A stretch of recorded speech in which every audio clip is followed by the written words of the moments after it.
Nós vamos voltar hoje a um ponto que já foi abordado outras vezes, mas é daqueles pontos importantíssimos e ademais está tendo muita pergunta sobre ele.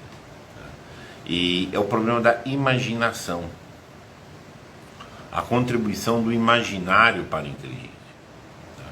Tem nenhum exagero em dizer que quem não educar o imaginário não desenvolve a inteligência.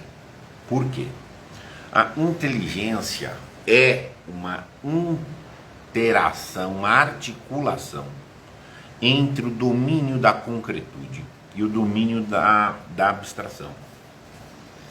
Bem inteligir é bem articular as coisas concretas com as coisas abstratas. A dissociação disso leva a absurdos. A gente vê racionalismos, tipos racionais, e que falam coisas completamente dissociadas das possibilidades concretas. Ou seja, são mundos, de repente, até perfeitos em ideias, mas fora das possibilidades. Aí o que a imaginação tem a ver com isso? Então vamos definir o que é a imaginação.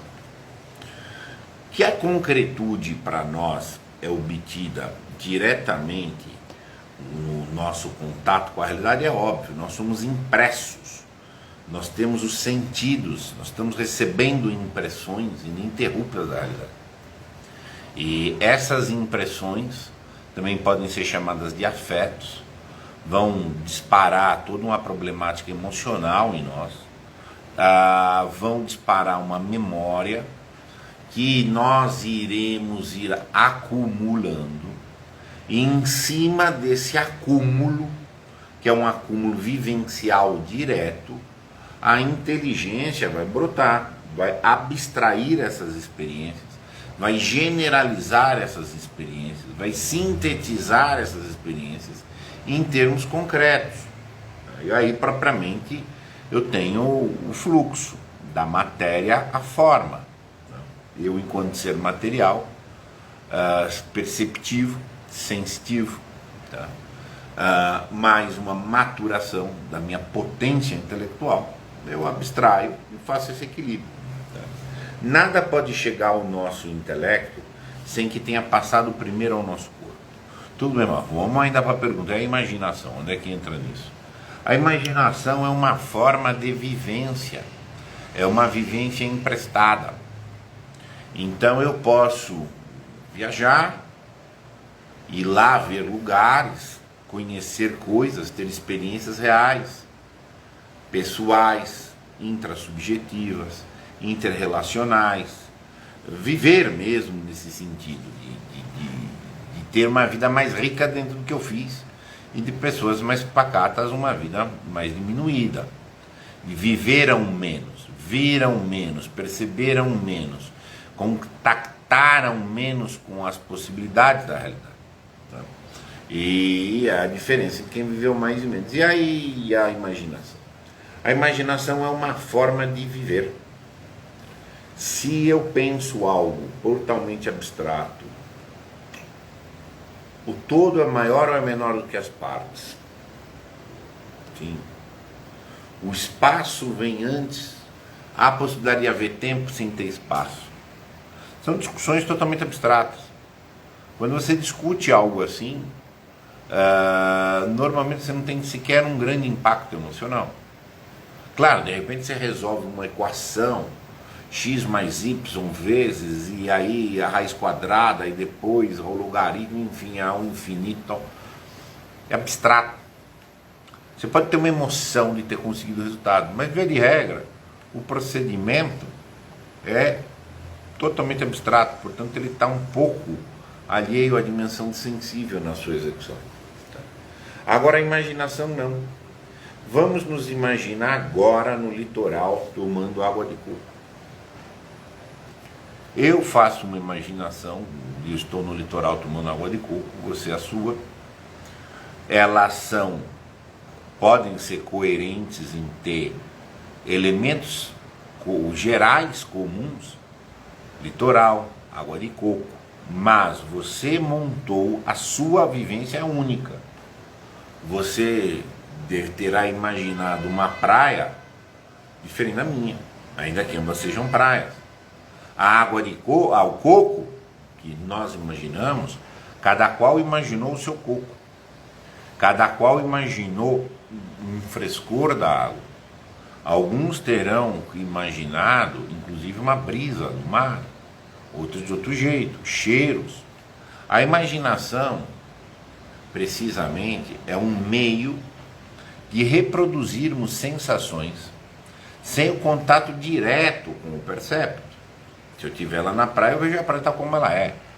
Eu não imagino, eu percebo. Agora eu posso imaginar uma praia.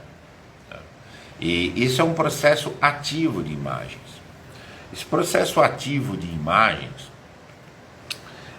não é só, como eu acabei de explicar, eu vale repetir, a imagem visual. É a reprodução de qualquer sentido. Eu posso ter uma recordação, uma memória. Memória é imaginação. Projeção também.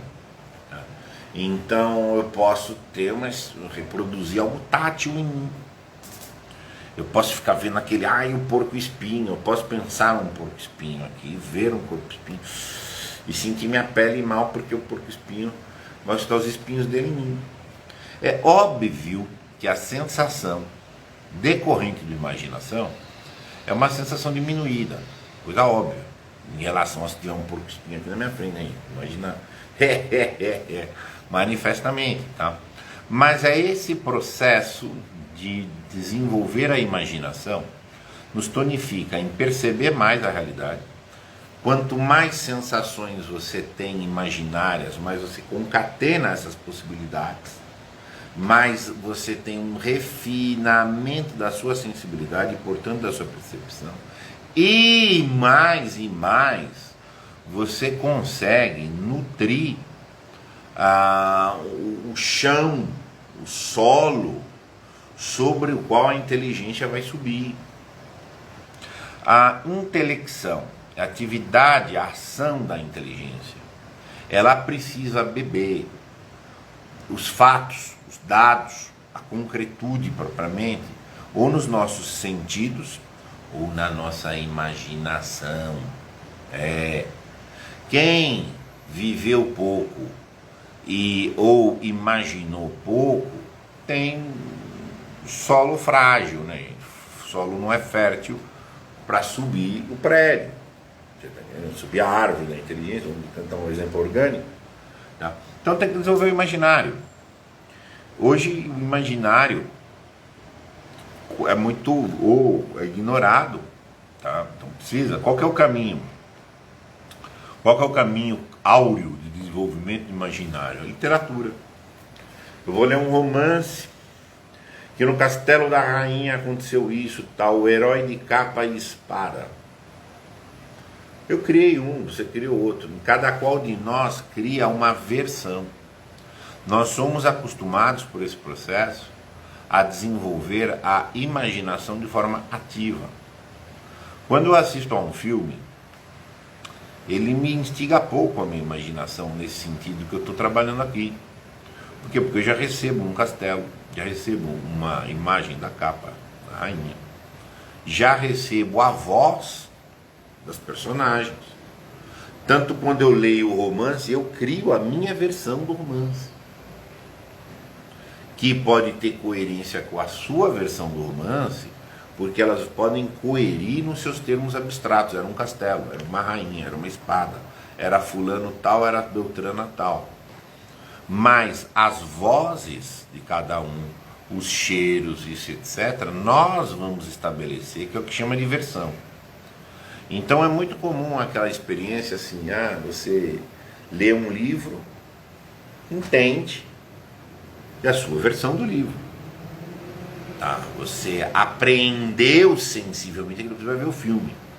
Nossa, que decepção! Para mim é muito sensível, em especial a voz. Eu, quando leio um romance, um conto ou qualquer coisa literária, eu atribuo uma voz. Tá? E aí, atribuída a voz, você fica chocado. Puxa, mas a voz que eu tinha criado para esse personagem era fina, rouca tal, e era melhor. Agora a versão que o cineasta deu é dele. Então o que acontece? Você fica recebendo passivamente a imagem, de tal maneira que você tem até os perceptos, mas você aprende a perceber passivamente. A inteligência não é porque a atividade de perceber, a atividade de perceber é uma atividade de recepção, é receber a realidade. Tá? Só que não é porque é receptiva que ela tenha que ser passiva. Inclusive, quando se dá a situação em que alguém recebe a realidade passivamente, você já tem um analfabeto funcional. O analfabeto funcional é, acima de tudo, uma forma passiva. Dentro das potências intelectuais, é uma forma passiva de receber, é uma forma passiva de pensar, é uma forma passiva de decidir e expressar. Então, a imaginação como um construto que nós fazemos e que integra o nosso estoque de vivências. É como eu tivesse a experiência, como se eu tivesse vivido lá no castelo da rainha, com ela. É óbvio que é uma vivência ficta, mas não é porque é ficta que ela deixa de instigar em mim o meu corpo, meus sentimentos, minhas sensações, a minha ordenação sensível, que ficam tonificadas para melhor imaginar e para melhor perceber os dados e para que o meu processo de intelectivo abstracionista, tá, seja mais potente.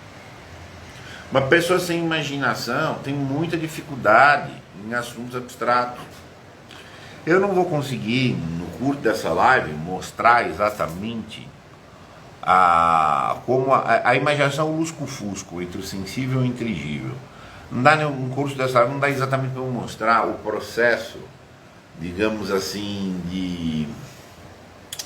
de passagem que o imaginário faz do concreto para o abstrato, mas ainda ela tem que reinar, depois ela vai esvanecendo e vai entrando na abstração. Tá? E basicamente é isso. Agora, isso é um conhecimento muito antigo, gente. É um conhecimento muito antigo.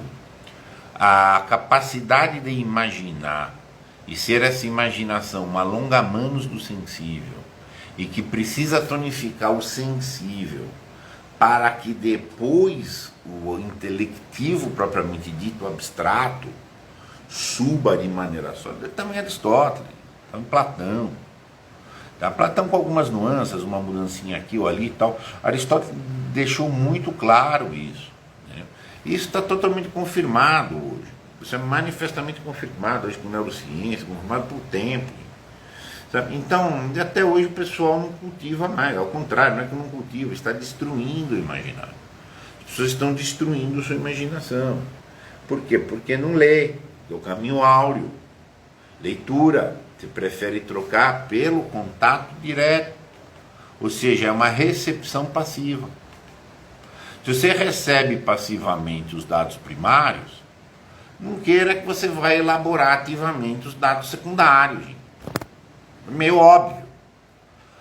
A entrada é débil, como é que o meio de campo vai ser ativo? Então, mas é o que está acontecendo. As pessoas não educam o imaginário. Quando vai, inclusive, da literatura, lê literatura de forma cretina, como a literatura como um objeto em si, para ficar discutindo se a obra é parnasiana, se não é parnasiana, se é um neobarroco, se é do mundo, isso é ignorância, gente. Isso é ignorância para formação geral. Isso é uma coisa válida para estudos de interesse propriamente acadêmicos, de interesses mais propriamente eruditos. Agora, para a formação concreta do imaginário das pessoas, para a inteligência razoável, tem que ter muito contato de literatura para viver aquelas histórias. Para daquelas histórias criar suas versões, criar suas imaginações, alargar o seu espectro Parece que tem que ver a dramaticidade emprestada das coisas. E com isso maturar, tonificar o processo. Ponto, é isso. Isso não é feito. Quando a gente criou aqui a série Contos Brasileiros, na Casa da Crítica, é com esse propósito. Para mostrar, inclusive, que através do conto, que é uma leitura curta, a gente tenta fazer contos. Uma vez ou outra passar um outro que não dá, mas na vasta maioria das vezes a gente tem contos que em meia hora lê. A gente tem trabalhado de vez em quando com contos que lê em 15 minutos. E tem um conteúdo humano, dramático e imaginário muito grande. Tá? E é isso efetivamente que é necessário. Então assim, você não desenvolver o seu imaginário e querer desenvolver o seu intelecto, é você querer praticar um esporte, futebol, basquete, qualquer coisa assim, antes de tonificar-se para a corrida. Primeira coisa que quiser jogar futebol, você tem que ter fôlego para correr 90 minutos mesmo. Só depois você vai se ocupar de como é que joga futebol. Agora, você vai jogar futebol antes de tonificar seu tronco, é aquela coisa mais ou menos, gente. Aquele negócio ali e tal, finge que não vê, toma uma pancada, vai machucar. Tá entendendo? Agora o cara condicionado fisicamente vai lá e aí desenvolve, entendeu? Assim que funciona. A progressão é essa, tá? E é aquela coisa, é um elo, desenvolveu o primeiro elo, o segundo fica debilitado. É o que está acontecendo, as pessoas são burras. A vasta maioria das pessoas é burra, é incapaz de fazer uma abstração estável. Por quê? Porque não tem imaginário. Claro, tem outros fatores também, mas esse é um dos grandes fatores. Porque não tem imaginário razoável, o cara não alcança. Você fala um conceito para ele, não gosta. Sei, como assim? Não vai resolver isso explicando o abstrato. O cara tem escassez de concretude. Tá? Esse é o dilema. Entendeu? Muito sério mesmo. Tá? Como é que resolve isso? Educação imaginária. Como é que resolve a educação imaginária? Literacia familiar, muita literatura ordenada, etc. Trabalhar os perceptos, trabalhar a arte, tá? A experiência estética, esse tipo de coisa. De maneira que você transporta essa sensação no tempo sem percepção posterior. Muito obrigado a todos.